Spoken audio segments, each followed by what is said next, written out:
애굽의 모든 장자들이 죽는 재앙이었습니다. 그 재앙의 밤에 바로의 장자를 비롯한 모든 첫째 아들이 죽임을 당하고 가축의 처음 난 것까지도 다 죽임을 당하게 되었습니다. 그 밤에 애굽의 모든 집은 장자를 잃어버린 그 슬픔 때문에 눈물을 흘려야만 했습니다. 그래서 드디어 바로는 백기를 들었습니다. 출애굽기 12장 31절 말씀을 우리 한번 다 같이 보시겠습니다. 출애굽기 12장 31절 말씀 다 같이 읽겠습니다. 시작. 밤에 바로가 모세와 아론을 불러서 이르되 너희와 이스라엘 자손은 일어나 내 백성 가운데서 떠나 너희의 말대로 가서 여호와를 섬기며. 아멘. 만물의 주권자 하나님 앞에서 바로는 더 이상 어찌할 수가 없었던 것이죠. 그래서 이스라엘 백성들이 출애굽하는 것을 허락할 수밖에 없었습니다. 어린 양의 피로 구원받은 이스라엘 백성들에게 해방과 자유가 주어지게 된 것입니다. 이에 장정만 60만 명, 여러분 장정만 60만 명이거든요. 그러니까 여자들 그리고 아이들 다 포함하면 약 200만 명이나 되는 어마어마한 숫자가 출애굽의 여정을 시작했습니다. 야곱의 후손 70명이 애굽으로 들어왔다가 약 430년 만에 무려 3만 배 가량 번성하게 된 것이죠. 그래서 약속의 땅을 향하여 이스라엘 백성들은 이 출애굽의 여정을 시작하게 되었습니다. 이때 하나님은 하나님 말씀과 눈에 보이는 가시적인 이적을 통하여 이스라엘 백성들에게 메시지를 주셨습니다. 오늘은 이 어린 양의 피로 구원받은 백성들이 기억해야 할 세상이라고 하는 이 애굽을 출애굽하여 출세상하여 믿음의 삶을 살아가기를 소원하는 하나님의 백성들이 기억해야 할 하나님의 말씀이 무엇인가 함께 나누면서 은혜를 나누고자 합니다. 먼저 하나님은 초태생 규례를 이스라엘 백성들에게 명령하셨습니다. 먼저 하나님은 애굽을 탈출하는 시점에 모세와 아론을 불러 13장을 보면요, 유월절 규례를 다시 한번 재확인시키십니다. 우리 지난주에 들었던 말씀, 그 유월절 규례를 다시 한번 확정시키시고 무교절 규례까지도 명확하게 지키라고 말씀하십니다. 왜 이것을 지키라고 말씀하십니까? 너희는 애굽 땅에서 하나님의 은혜로 자유함을 얻어서 하나님의 백성이 된 존재다라고 하는 것을 기억하라고 이 유월절과 이 무교절을 지켜 행하라고 말씀하신 것이죠. 그리고 하나님은 또 하나의 규례를 주셨습니다. 그것은 초태생 규례였습니다. 우리 본문 11절 12절을 다 같이 읽어보도록 하겠습니다. 13장 11절 12절 시작. 여호와께서 너와 내 조상에게 맹세하신 대로 너를 가나안 사람의 땅에 인도하시고 그 땅을 내게 주시거든 너는 태에서 처음 난 모든 것과 내게 있는 가축의 태에서 처음 난 것을 다 구별하여 여호와께 돌리라. 수컷은 여호와의 것이니라. 아멘. 이스라엘 백성들이 가나안 땅에 들어가게 되면 사람이나 가축이나 처음 태어난 모든 사람이나 짐승은 초태생은 다 구별하여 하나님께 바치라고 명령하셨습니다. 이 말씀은 첫째 아들을 인신제사로 드리라는 말씀은 아니었습니다. 그럼 하나님은 사람을 제물로 받지 않으셔요. 가나안 땅의 이 이방 민족들은 어린아이를 제물로 바치는 그런 풍습이 있었지만 하나님은 그것을 엄격하게 금지시켰습니다. 하나님은 사람을 제물로 받으시는 분은 아닙니다. 하나님은 사람을 다른 제물을 통하여 대속하게 하셨습니다. 우리 본문 13절을 다 같이 한번 읽어보도록 하겠습니다. 13절 시작. 나귀의 첫 새끼는 다 어린 양으로 대속할 것이요 그렇게 하지 아니하려면 그 목을 꺾을 것이며 내 아들 중 처음 난 모든 자는 대속할지니라. 아멘. 나귀 같은 경우에는 대속 제물이 필요했습니다. 왜냐하면 나귀는요 굽이 갈라지지 않은 짐승이거든요. 그리고 되새김질을 하지 않는 짐승입니다. 이것은 레위기 규례를 보면 부정한 짐승으로 여겨져요. 그래서 나귀는 부정한 짐승이기에 하나님께 제물로 바칠 수가 없는 짐승이었습니다. 그래서 나귀 같은 경우에는 어린 양을 대신하여 제물로 바치게 했고, 또 혹은 제물로 바칠 수 없는 상황이라면 첫째 태어나는 나귀 새끼는 목을 꺾어 죽여야 했습니다. 그것으로 하나님께 바치는 것으로 의식을 지켰던 것이죠. 사람 같은 경우에는 다른 짐승으로 제물을 바쳐야만 했습니다. 사람은 다른 정결한 짐승으로 대속하게 하셨던 것이죠. 여러분, 여기서 대속이라는 말, 이 대속이라는 말은 히브리어로 파다라는 말인데요. 이 말은 대신하다라는 뜻도 가지고 있고요. 또 다른 표현으로 값을 지불하다라는 뜻도 가지고 있어요.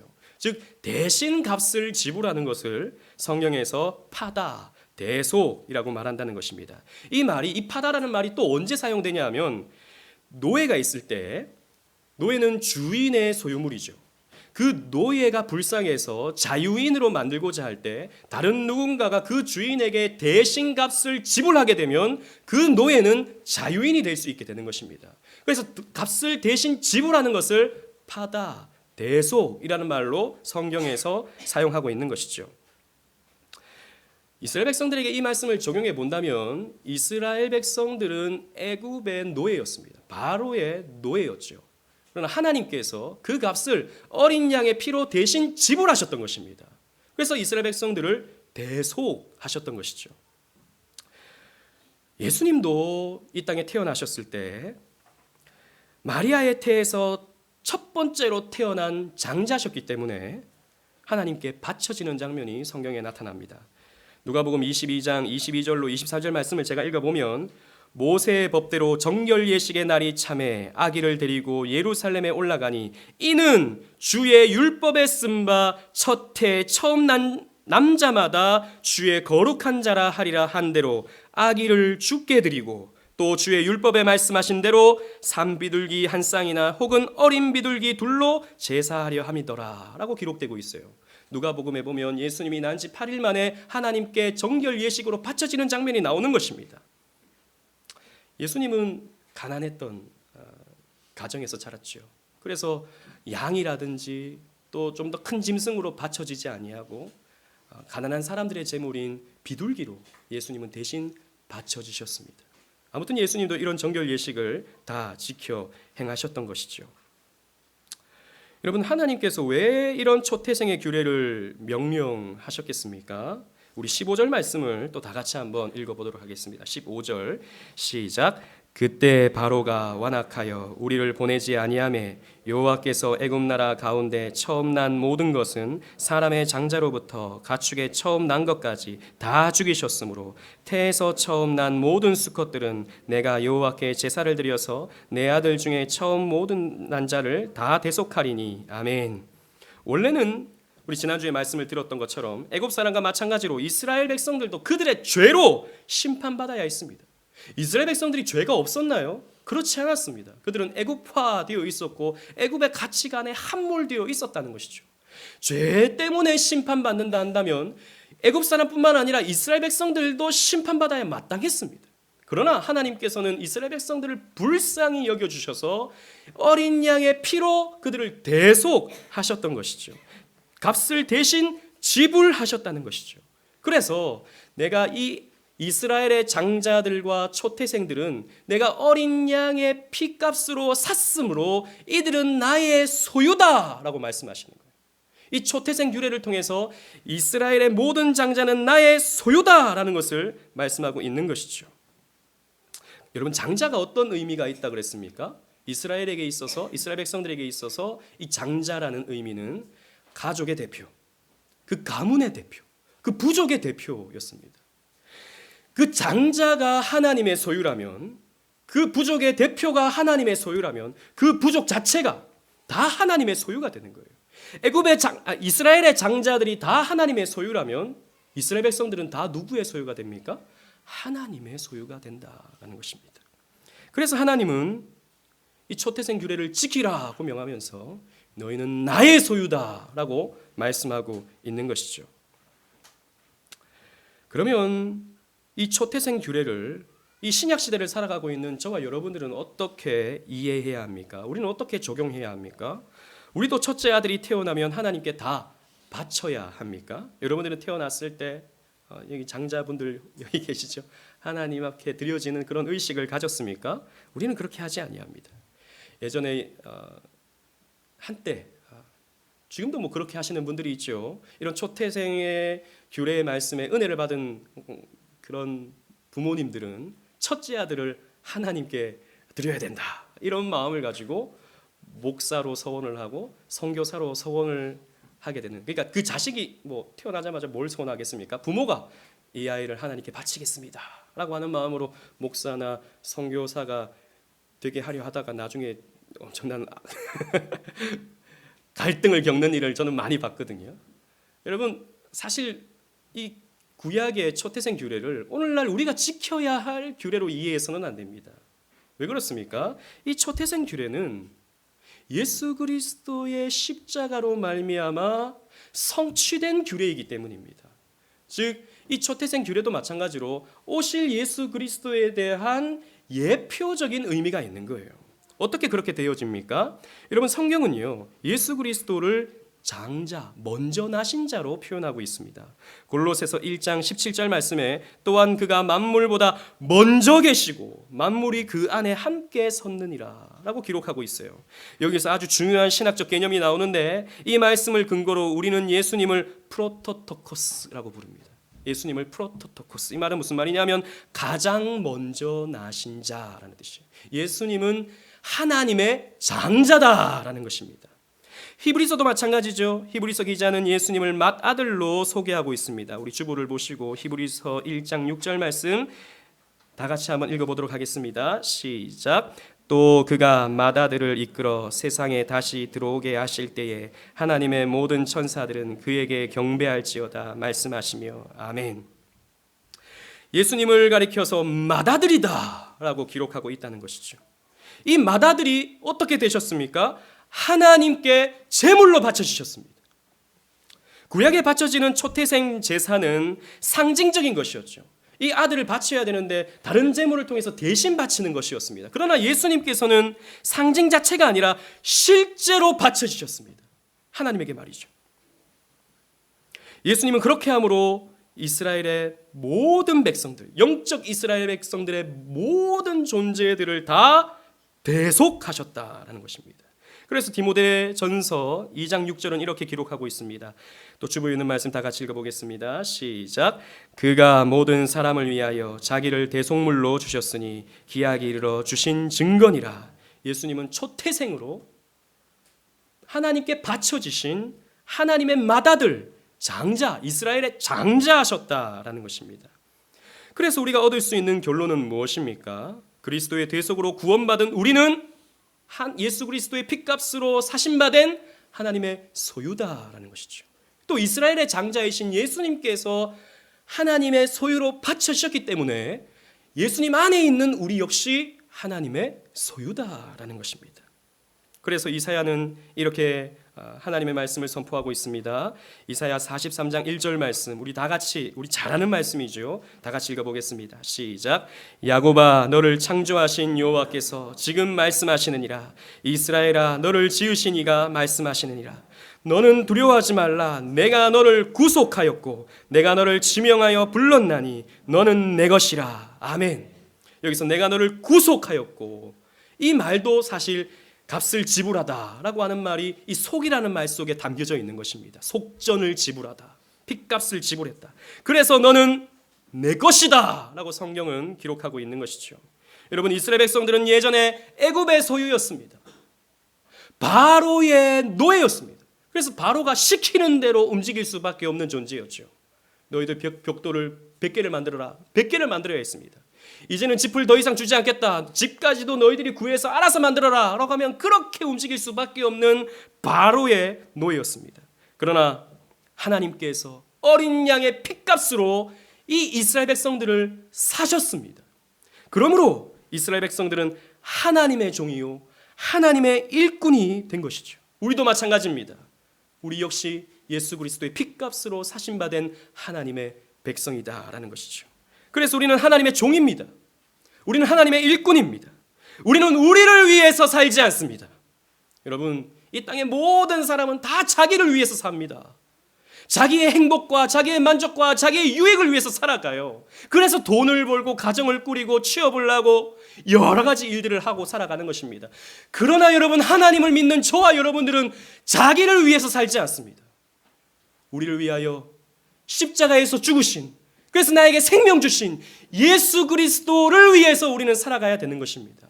그래서 갈라디아서에서 바울은 이렇게 말하고 있습니다. 갈라디아서 2장 20절 말씀에 내가 그리스도와 함께 십자가에 못 박혔나니 그런즉 이제는 내가 사는 것이 아니요 오직 내 안에 그리스도께서 사시는 것이라. 이제 내가 육체 가운데 사는 것은 나를 사랑하사 나를 위하여 자기 자신을 버리신 하나님의 아들을 믿는 믿음 안에서 사는 것이다 라고 말씀하고 있는 것이죠. 그러므로 여러분, 우리의 몸은 우리의 것이 아닙니다. 몸뚱아리가 내 마음대로 움직인다고 해서 내 것이라는 착각을 하지 마십시오. 우리가 가지고 있는 시간, 내 마음대로 쓸 수 있는 시간이 아닙니다. 하나님의 시간입니다. 그 하나님의 시간을 내가 대신하여 맡아서 사용하는 것입니다. 내가 가지고 있는 물질, 내가 쥐고 있으니까 다 내 것 같죠? 여러분, 하나님께서 불어버리시면 그 물질이 어디 가 있는지 하나도 찾을 수가 없습니다. 그 물질 내 것이 아닙니다. 우리에게 맡겨주신 것입니다. 그러므로 우리는 우리의 몸을 하나님을 위해서 써야 됩니다. 우리의 시간을 주님을 위해서 쓸 수 있어야 됩니다. 시간을 거룩히 구별하여 하나님이 안식일을 기억하여 거룩히 지켜라. 내가 너의 모든 시간들 가운데 모든 날들은 너 자율에 맡기지만 일주일에 하루 안식일은 나를 위하여 바치라고 말씀하셨어요. 그렇다면 저와 여러분들은 다른 생각하지 아니하고 다른 판단하지 아니하고 이 시간은 주님께 드려야 되는 것입니다. 이 시간뿐이 아닙니다. 사실 일주일에 하루만 드린다고 해서 다른 날은 내 마음대로 살아야 된다는 것도 아닙니다. 일주일에 하루를 구별하여 드림으로써 남은 하루도 하나님께 드려야지라고 하는 것을 우리는 기억해야 된다는 것이죠. 우리의 물질도 나를 위해서 쓰는 것이 아니라 하나님의 나라와 하나님의 의를 위하여 우리는 사용할 수 있어야 된다는 것입니다. 여러분, 그 물질을 가지고 꼭 쥐고 있어 보십시오. 부자 되는가? 그 물질 아껴가면서 어떻게든 내가 이거 불려서 배가 되게 만들어야지 해 보십시오. 마음대로 되는가? 되지 않아요. 되지 않습니다. 하나님의 나라와 하나님의 의를 위하여 쓸 수 있어야 된다는 것입니다. 이것이 여러분 예수 믿는 것입니다. 이것이 신앙인의 삶입니다. 하나님의 소유다라는 것이죠. 이런 하나님의 소유에게 하나님은 어떤 은혜를 베푸십니까? 먼저 하나님은 그들의 길을 인도하셨습니다. 우리 본문 17절로 18절 말씀 다 같이 읽어보도록 하겠습니다. 본문 17절로 18절 말씀 시작. 바로가 백성을 보낸 후에 블레셋 사람의 땅의 길은 가까울지라도 하나님이 그들을 그 길로 인도하지 아니하셨으니 이는 하나님이 말씀하시기를 이 백성이 전쟁을 하게 되면 마음을 돌이켜 애굽으로 돌아갈까 하셨음이라. 그러므로 하나님이 홍해의 광야길로 돌려 백성을 인도하심에 이스라엘 자손이 애굽 땅에서 대열을 지어 나올 때에 아멘. 고센 땅에 있던 이스라엘 백성들이 가장 빨리 가나안 땅으로 갈 수 있는 방법은 지중해 길을 따라서 해변길을 따라서 올라가는 길이었습니다. 그 길은 약 7일에서 10일 정도면 갈 수 있는 길이었어요. 그런데 하나님은 이 길로 이스라엘 백성들을 인도하지 않으셨습니다. 홍해의 광야길로 인도하셨죠. 이렇게 하신 것은 해변길은 이렇게 해변길을 따라 올라가면 블레셋 군대를 만날 수 있는 상황이 생기기 때문입니다. 여러분, 블레셋 군대는 그때 당시만 하더라도 철 무기를 가지고 있는 군대였습니다. 그래서 나중에 이스라엘 백성들이 가나안 땅에 들어갔을 때 블레셋의 철병거를 보고 깜짝 놀라거든요. 이스라엘 백성들은 그제서야 이제 청동기 문화 정도를 가지고 있었는데 이미 블레셋이라든지 그리고 히타이트 족속들은 이런 철기를 가지고 있었던 거예요. 그러니까 상대가 안 되는 것입니다. 물론 이스라엘 백성들은 이제 출애굽해 나오는데 무슨 무기가 있겠습니까? 아니면 전쟁 준비가 되어 있겠습니까? 군사 훈련이 되어 있겠습니까? 아무 준비가 안 되어 있는 거예요.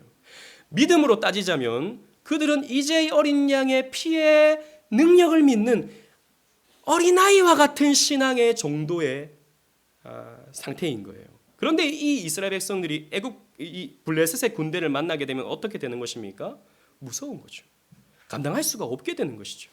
그래서 하나님이 보셨을 때 이 해변길로 올라가다가는 블레셋 군대를 만나게 돼요. 너무 두려워서, 너무 무서워서 애굽으로 돌아갈 것을 하나님께서 생각하시사 이 홍해 광야길로 이스라엘 백성들을 인도하셨던 것이죠. 이것은 무엇입니까? 여린 상태에 있던 이스라엘 백성들을 배려하신 것입니다. 하나님은 감당할 수 있는 상황을 우리에게 허락해 주셔요. 감당할 수 없는 것을 우리에게 허락해 주지 않습니다. 여러분, 우리도 아이들에게 성경을 가르치고 교리문답을 가르치고 이렇게 하지만 우리 교회의 가장 막내인 주영이에게 소유리문답 1문답이 무엇이냐, 인생의 제일 된 목적이 무엇이냐 이렇게 물을 수가 없습니다. 왜냐하면 주영이는 아직 말을 하지 못하기 때문이죠. 그리고 그것을 암기할 수 있는 상황이 아니기 때문입니다.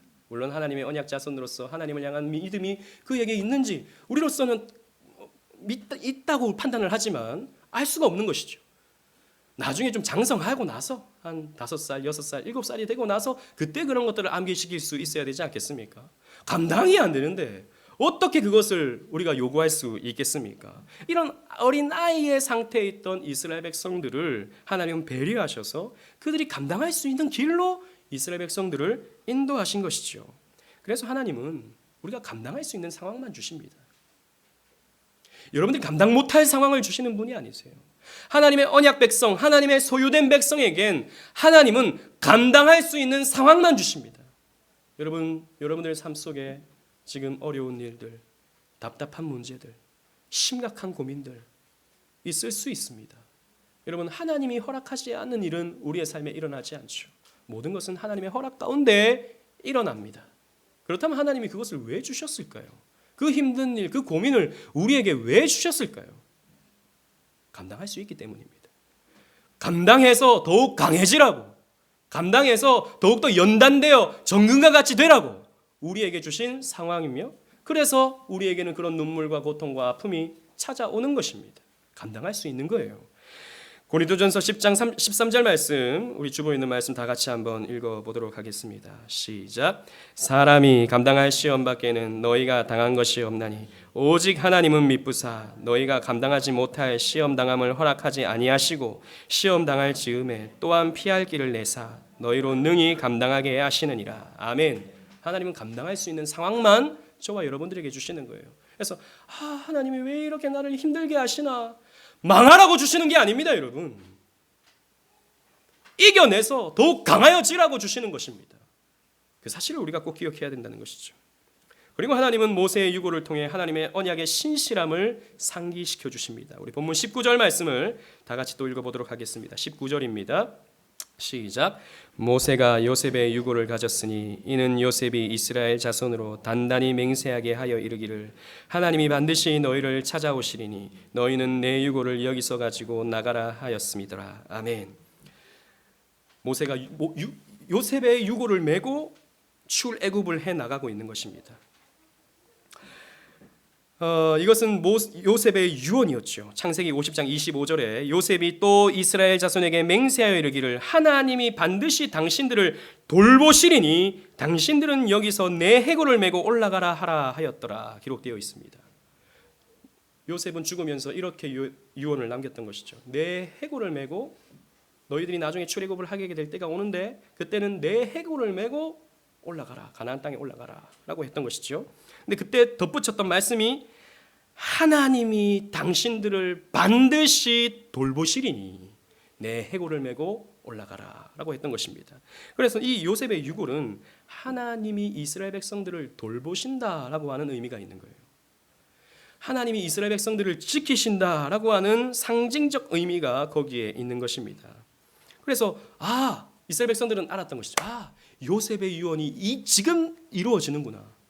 요셉의 유언이 이렇게 지금 성취되고 있구나 라고 하는 것을 확인하면서 하나님의 돌보심을 기억했던 것입니다. 그래서 하나님은 모세로 하여금 이 요셉의 유고를 메고 출애굽하게 하신 것입니다. 그러나 그 중에서도 이스라엘 백성들에게 가장 영광스러운 것은 출애굽해 나가는 이스라엘 백성들의 눈앞에 구름 기둥과 불 기둥의 계시를 나타내 보여주신 것입니다. 우리 본문 21절, 22절 말씀을 다 같이 또 읽어보도록 하겠습니다. 시작. 여호와께서 그들 앞에서 가시매 낮에는 구름 기둥으로 그들을 길을 인도하시고 밤에는 불 기둥을 그들에게 비추사 낮이나 밤이나 진행하게 하시니 낮에는 구름 기둥, 밤에는 불 기둥이 백성 앞에서 떠나지 아니하니라. 아멘. 하나님은 가시적인 형태로 당신의 소유된 백성과 함께 하심을 나타내셨습니다. 여러분, 이 말씀을 곰곰이 우리 한번 생각해 봅시다. 다른 말씀 다 잊어버려도 지금 이 구름 기둥과 불 기둥의 말씀만은 여러분들의 마음속에 꼭 새겨가시기를 바랍니다. 이 구름 기둥, 불 기둥은 이스라엘 백성들의 전진 신호가 되어줬습니다. 그래서 구름 기둥과 불 기둥이 높이 치솟으면 이스라엘 백성들은 진행해 나가는 거예요. 그 구름 기둥과 불 기둥이 인도하는 대로. 그런데 이 구름 기둥과 불 기둥이 내려앉으면 어떻게 됩니까? 이스라엘 백성들은 거기에 머무르는 것입니다. 전진 신호예요. 그래서 이스라엘 백성들이 어디로 가야 하는지, 언제 가야 하는지 구름 기둥과 불 기둥을 통해서 하나님은 인도하셨습니다. 또 구름 기둥과 불 기둥은 이스라엘 백성들을 보호해 주었습니다. 낮에는 구름 기둥으로 그 광야의 뜨거운 햇빛을 막아 주셔서, 여러분 이게 구름 기둥이 그냥 높이 이렇게 치솟는 게 아니라 이스라엘 백성들을 덮는 모습입니다. 덮는 모습으로 나타나요. 그래서 그 햇볕을 막아 주심으로 이스라엘 백성들을 서늘하게 지켜 주신 것입니다. 또 밤에는 불기둥으로 하나님께서 인도해 주셔서 그들을 따뜻하게 온기 있게 만들어 주셨던 것이죠. 밤에는 또 기온이 급격하게 내려가기 때문에 추위를 당하거든요. 그렇기 때문에 하나님께서 불기둥으로 온기가 되어 주신 것입니다. 성경을 자세히 보면 나중에 이것을 설명할 때가 오겠지만 구름 기둥과 불 기둥은 따로따로의 것이 아닙니다. 낮에는 구름 기둥이 이렇게 왔다가 밤에는 구름 기둥이 가고 불 기둥이 오고 이런 게 아니고, 낮에는 구름 기둥의 모습으로 이스라엘 백성들과 함께 하시고 그 구름 기둥 안에 불의 모습이 있는 거예요. 그래서 밤에는 그 구름 기둥이 불 기둥처럼 보였던 것입니다. 불이신 하나님, 소멸하는 불이신 하나님의 모습이 구름 기둥과 불 기둥의 모습으로 나타나는 것입니다. 그런데 구름 기둥과 불 기둥의 모습은 이 출애굽 광야 시대에만 나타나는 것이 아니라 성경 전체에 나타나는 장면임을 우리는 꼭 기억해야 한다는 것입니다. 그런데 언제 그러면 이 구름 기둥이 나타나는가, 불 기둥이 나타나는가? 당신의 소유된 백성을 만나 주실 때, 사랑하는 자기 백성을 만나 주실 때 하나님은 당신의 영광을 비춰 주시는 거예요. 그래서 구름은 성경에서 구름 혹은 연기, 이것은 무엇을 의미하냐면 하나님의 영광을 의미합니다. 구름, 연기 이런 것은 하나님의 영광을 의미한다는 것이죠. 여러분 언제 이렇게 나타납니까? 첫 번째로 사람과 언약을 맺으실 때 하나님은 구름의 모습으로 나타나셨습니다. 창세기 9장 13절에 보면 내가 내 무지개를 구름 속에 두었나니 이것이 나와 세상 사이의 언약의 증거니라. 이 노아와 하나님이 무지개 언약을 맺으실 때, 노아 언약을 맺으실 때 구름 속에 무지개를 숨겨 놓으시고 구름을 통해서 무지개를 나타내신 거예요. 하나님의 영광이 나타나는 거예요. 그리고 횃불 언약도 마찬가지입니다. 창세기 15장 17절 말씀에 해가 져서 어두울 때에 연기 나는 화로가 보이며, 즉 쪼갱고기 사이를 하나님과 아브라함이 함께 지나가야 하는데 아브라함이 잠들 때까지 기다렸다가 하나님 홀로 쪼갱고기 사이를 지나가지 않습니까? 그때 연기 나는 화로가 보였다라는 것이죠. 구름이 보였다라는 것입니다. 그 횃불이 쪼갱고기 사이를 홀로 지나는 것으로 나타나더라는 것이죠. 하나님은 하나님의 백성과 언약을 맺어 가실 때 이 구름의 모습으로 나타나셨다, 연기의 모습으로 나타나셨다라는 것입니다. 그리고 이스라엘 백성들에게 율법을 주실 때도 마찬가지입니다. 출애굽기 24장 16절 말씀에 여호와의 영광이 시내 산 위에 머무르고 구름이 엿새 동안에 산을 가리리니 일곱째 날에 여호와께서 구름 가운데서 모세를 부르시니라.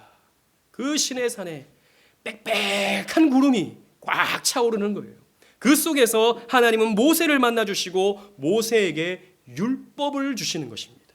모세를 만나 주실 때, 이스라엘의 대표인 모세를 만나 주실 때 구름 가운데서 만나 주시는 거예요.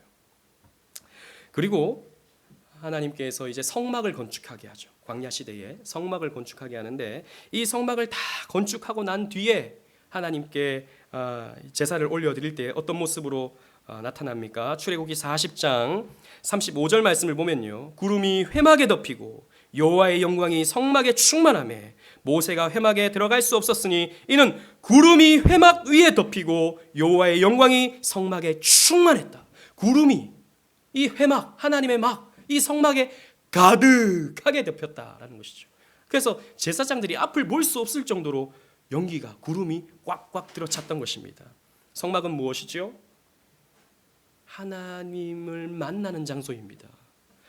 그래서 회막, 만날 회자의 회막이라고 부르는 것이죠. 하나님을 만나는 장소에 하나님께 예배를 드렸더니 하나님의 영광이, 그 구름이 가득하게 되었다라는 것입니다. 그리고 성전도 마찬가지입니다. 이제 왕정 시대에 가서 성전을 짓게 되었을 때, 성전을 건축하고 나서 하나님께 예배할 때도 마찬가지였습니다. 열왕기상 8장 10절 11절에 보니까 제사장이 성소에서 나올 때에 구름이 여호와의 성전에 가득하매 제사장이 그 구름으로 말미암아 능히 서서 섬기지 못하였으니 이는 여호와의 영광이 여호와의 성전에 가득함이었더라 라고 기록하고 있습니다. 성전을 지을 때도, 그래서 성전에서 하나님께 예배할 때도 구름이 가득했다. 그리고 성전이신, 신약시대의 성전이신 예수님이 이스라엘 백성들을 만나 주실 때도 마찬가지였습니다. 여러분, 예수님은 자신을 가리켜서 무엇이라고 말씀하셨습니까? 자신을 가리켜서 성전이다 말씀하셨어요. 신약시대는 예수님을 통해 하나님과 교제할 수 있기 때문입니다. 구약시대에는 성막과 성전을 통해 하나님께 예배하고 하나님을 만났지만, 신약시대에는 성전이신 예수 그리스도를 통해 우리는 하나님을 만날 수 있게 되는 겁니다. 여러분, 이 예배당에서 우리가 하나님을 만나는 게 아니에요. 이 예배당에 임재하시는 우리 삼위 하나님을 통해서 우리는 하나님을 만나는 것이죠. 그런데 하나님을 만날 때는 우리는 예수 그리스도의 중보를 통해서 우리는 만날 수 있게 되는 것입니다. 아무튼 예수님께서 이 땅에 오셔서 당신의 구속사역을 성취하시기 전에 변화산에 올라가시는데, 그 변화산에서 두 명을 만납니다. 모세와 엘리야를 만나죠. 이 모세는 율법의 대표, 엘리야는 선지자의 대표. 그래서 이 율법과 선지자는 구약 전부를 가리킵니다. 즉 이스라엘 백성들 전부를 가리키는 거예요.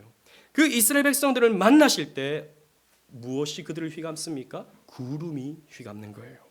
마태복음 17장 5절 말씀에 말할 때에 호련히 빛난 구름이 그들을 덮으며 구름 속에서 소리가 나서 이르시되 이는 내 사랑하는 아들이요 내 기뻐하는 자니 너희는 그의 말을 들으라 하시는지라 기록되고 있는 거예요. 구름이 여기 또 나타나는 거예요. 그리고 마지막으로 예수님께서 이 땅에 다시 오셔서 우리의 구원을 완성하실 때, 마태복음 26장 64절 말씀을 보니까 예수께서 이르시되 내가 말하였느니라. 그러나 내가 너희에게 이르노니 이후에 인자가 권능의 우편에 앉아 있는 것과 하늘 구름을 타고 오는 것을 너희가 보리라 하시니 라고 기록되어 있습니다. 여러분, 예수님께서 이 땅에 다시 오실 때 구름을 타고 오십니다.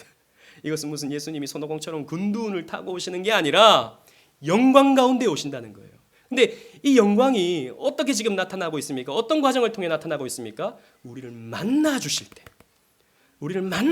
때 이렇게 영광을 나타내시면서 다시 오신다는 것입니다. 자, 제가 장황하게 설명을 드렸는데 정리해 봅시다. 이것이 하나님에게 있어서 영광을 나타내는 모습입니다. 그래서 하나님이 가장 기뻐하시는 것, 하나님께 최고의 영광을 우리가 돌려드릴 수 있는 것은 하나님의 소유인 우리가 하나님을 만날 때입니다. 그때 하나님은 영광을 나타내신다는 것이죠. 여러분, 하나님의 소유인 우리가 하나님과 만나 교제할 때 하나님은 당신의 영광을 나타내시는 거예요. 따라서 출애굽하는 이스라엘 백성들에게 나타난 구름 기둥과 불 기둥은 자기 백성과 함께 하시는 하나님의 기쁨의 표현입니다. 하나님은 기쁘세요. 당신의 백성들을 만나실 때, 당신의 소유된 백성들을 만나 교제하실 때 하나님은 너무 좋으신 것입니다. 그 좋으심의 표현이 바로 구름, 연기, 불로서 나타나는 거예요. 여러분, 여기서 우리가 꼭 기억해야 될 것은 우리는 우리의 행위로 하나님을 기쁘시게 할 수 없다라는 것입니다. 여러분, 우리의 여기에 예배 참석한 것 자체, 이 자리에 앉아 있는 것 자체, 이것이 하나님을 기쁘게 한다고 생각하지 마십시오. 이것은 하나의 그냥 행위이고 아주 중요한 것이지만 이것은 하나의 껍데기입니다. 우리가 오늘 이 시간 하나님께 헌금을 드리는 것 아주 귀한 일이고 헌상을 하는 것 중요한 일입니다만, 여러분들이 얼마만큼 헌금을 하느냐 그것을 보시고 하나님이 너는 나에게 정성을 바치는구나, 그렇게 하나님은 기뻐하시는 분이 아닙니다. 하나님은 거지가 아니시기 때문이죠. 가난한 분이 아니시기 때문입니다. 하나님은 모든 물질의 주인이 되셔요. 헌금으로 우리가 하나님을 기쁘시게 할 수 없어요.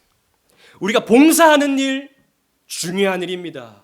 그러나 그것이 여러분 그 자체가 하나님을 기쁘시게 하는 것이 아닙니다. 여러분들이 어린 양 예수 그리스도를 믿는 그 믿음으로 하나님과 교제할 때, 하나님을 만나갈 때, 하나님께 나아갈 때 하나님은 당신의 영광을 나타내시는 거예요. 너무 좋으신 거예요. 하나님은 그 기쁨을 이기지 못하시는 거예요. 그래서 그 구름으로써 당신의 기쁨을 표현하시는 거예요. 나는 너를 이렇게 사랑한다. 나는 너를 이렇게 아낀다. 내가 너를 지키겠노라. 내가 너와 함께 하겠노라. 라고 그 구름을 통해서 우리에게 나타내시는 거예요. 여러분, 그렇기 때문에 저와 여러분들이 가져야 할 가장 중요한 신앙의 자세는 하나님을 만나는 것입니다. 하나님께 나아가는 것입니다. 하나님의 임재를 여러분 사모하는 것입니다. 사랑하는 오직은혜 교회 성도 여러분, 우리는 예수 그리스도의 대속으로 말미암아 하나님의 소유가 된 하나님의 백성들입니다. 베드로는 하나님의 백성을 이렇게 정의합니다. 베드로전서 2장 9절 말씀, 주보에 있는 말씀 다 같이 읽어보도록 하겠습니다. 시작. 그러나 너희는 택하신 족속이요 왕같은 제사장이요 거룩한 나라요 그의 소유가 된 백성이니. 아멘. 여러분, 원래는 우리는 이런 존재가 아닙니다. 우리는 원래 저 애굽에서 노예살이나 하던 별 볼 일 없는 존재였어요. 그런데 하나님께서 예수 그리스도의 그 피로 우리를 대속하셔서 우리를 택하신 족속으로, 왕같은 제사장으로, 거룩한 나라로, 하나님의 소유로 우리를 삼으셨습니다. 우리는 하나님께 이런 존재다라는 것이죠. 우리는 연약하고 부족하고 죄 많은 존재이지만 어린 양의 피로 구속함을 받았다는 이유로 하나님은 우리를 이렇게 대우하십니다. 그래서 하나님은 우리에게 한량없는 은혜를 베푸시고 우리를 돌보시며 우리를 응원하시며 우리를 향하여 기쁨을 표현하십니다. 여러분, 그러기에 하나님의 소유가 되었다는 것을 감사하십시오. 저와 여러분들은 하나님의 소유다.